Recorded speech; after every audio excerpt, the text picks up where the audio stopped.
क्या आप भी नए कपड़े पहनने के शौकीन हैं? अगर वो भूतिया हो तो रवि एक शहर में रहता था। वह छुट्टियों में अपने गांव आया था।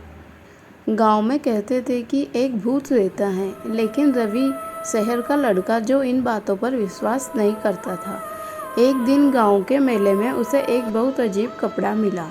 पुराना लेकिन चमकदार था। दुकानदार ने उसे सस्ते में ही दे दिया, परंतु उसे किसी ने कहा कि इसे मत लो, ये अपशकुनी है। लेकिन रवि ने हंसकर बात टाल दी और कपड़ा खरीद लिया।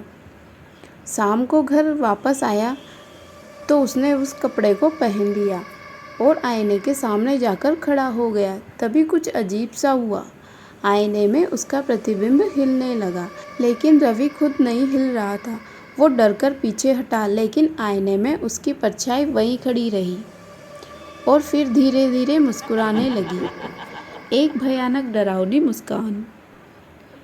रवि ने कपड़े को उतारकर फेंक दिया, लेकिन बहुत देर हो चुकी थी। कमरे में ठंड बढ़ गई, दीवारों पर खरोच के निशान बनने लगे और अचानक ही दरवाज़ा अपने आप बंद हो गया। तभी उसे लगा कि कोई पीछे खड़ा है।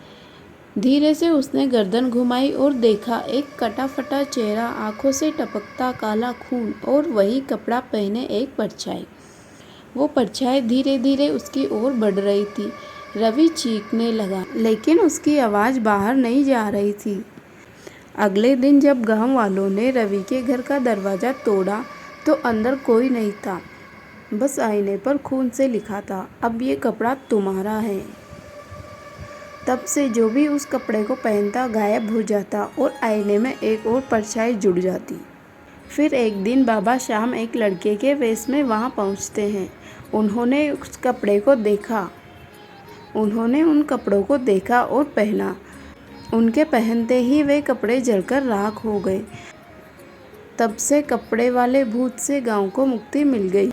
बाबा के दिव्य चमत्कार से गांव को उस भूत से छुटकारा मिल गया और उसके साथ ही वह श्रापित कपड़ा भी जलकर राख हो गया। गांव में अब कोई डर नहीं था। लोग फिर से हंसी खुशी से रहने लगे। जब भी कोई इस घटना को याद करता तो बाबा श्याम की जय जयकार करता।